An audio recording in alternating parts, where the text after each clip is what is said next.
So why does accountability matter, though? I mean, I know we've got a little bit off topic throughout all this. Yeah. But really, I mean, between the stats of how unhappy people are, yeah, and how they don't know that they have the tools of other people, which, you can, what's the old saying? Like, if you want to be the biggest, baddest in town, you can either build your tower up higher or you can knock others down.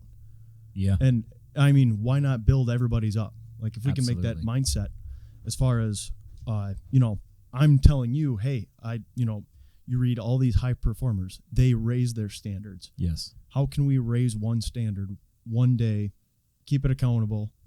How can you put purpose in your life? Yeah. Man, I think putting purpose in your life is really figuring out what your purpose is first, right? And that's that mission statement, right? And maybe you know it already, or maybe you're like, I've thought a lot about this, and you're excited to write it down, and maybe not. Maybe take a day, think about it. Actively think about it. Figure out what do you love to do.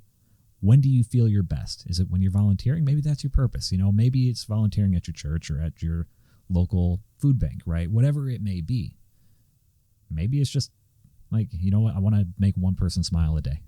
Maybe it's, whenever I see that car on the side of the road, somebody changing the tire, I'm going to help them out. Whatever that purpose may be. That's how you can incorporate that into your life. But you got to actively do these things, right? If you want to actively help people, then be like, okay, every day, my goal is to help one person. And with the mission statement, this is something that it doesn't have to be once you write it down, it's for the rest of your life. Like, mission statements change. Absolutely. I mean, I've heard from a lot of people that, when you don't know what to do what you can to serve. Yeah. Because as long as you're doing something for the good of others, then you're going to find your purpose. I mean, I believe that, obviously life happens for you, not to you. Mm-hmm. So if you can live your life as a servant, then you're gonna be right where you need to be.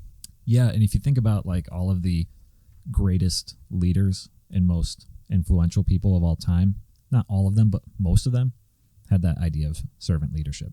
Those are the people who went down in history. Another reason accountability matters is that other people depend on you. Whether or not you know that, whether or not they explicitly tell you that, other people do depend on you. Your wife, your husband, your girlfriend, your boyfriend, your partner, whatever, your kids, your coworkers, your friends, your family, your local community.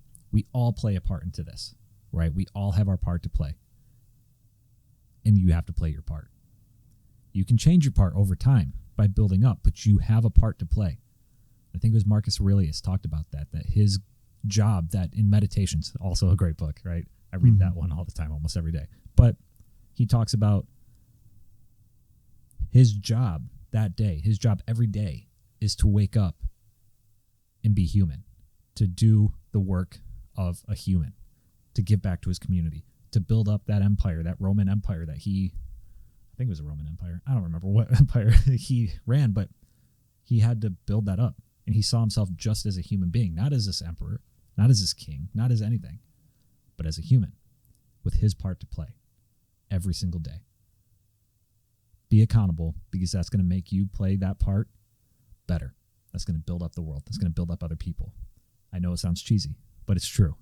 The better you do on your part, the higher up you lift your part, the more you do, again, your part will change over time. It's not a constant. It's not, I'm a podcast host and that's it. Like, for the rest of my life, that's it.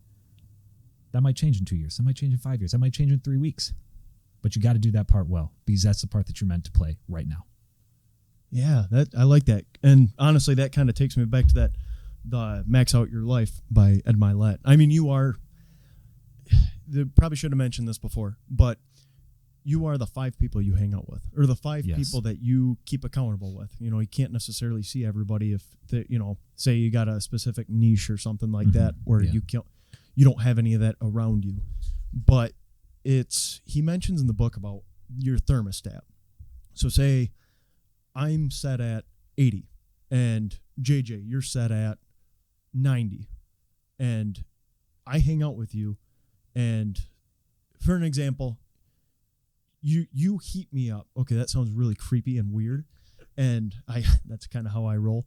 But I'm going to go up to that 90 or somewhere in between that 80 and 90. Right. But eventually I'm going to leave and my identity is going to go back. It's like the thermostat. Like if you open a window and life cools down, like something bad happens. Right. You're going to make your way back up. It goes both ways. So again, if you can leverage that, if you can put these people in your life that care, because I mean, there's people that I know I probably wouldn't reach out to because they don't look at this the same way I do. Yeah. But the big thing is finding that. And I think with this community that we're building up, even if somebody were to leave a comment below, right, you can start building that up. They don't have to be your next door neighbor. No. And that's it. I mean, community used to be that small village that you lived in, right, forever. And then it kind of became a city, right?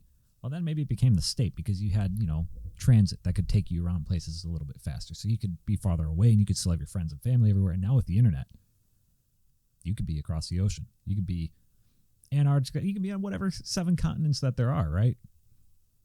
Your community is what you make it. Those 5 people can be anywhere.